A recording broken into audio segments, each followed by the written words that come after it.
Welcome to English Grammar Class, Month 1, Lesson 3.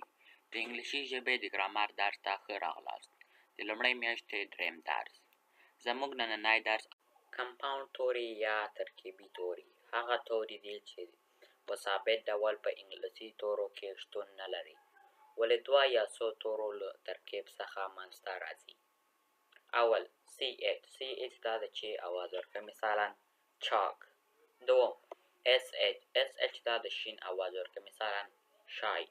دریم Z او H دا د ژ اواز ورکوي، مثلا ژاله. څلورم J او H دا د غین اواز ورکوي، مثلا غلام. پنځم چې دا K او H دا د خ اواز ورکوي، مثلا خاله. شپږم چې دا PH دا د ف اواز ورکوي، مثلا فون. اووم چې دا TU چې دا د چ اواز ورکوي، مثلا نیچر. اتم TION چې دا د شن اواز ورکوي، مثلا نیشن. نهم SION چې دا د شن اواز ورکوي، مثلا تلویزیون.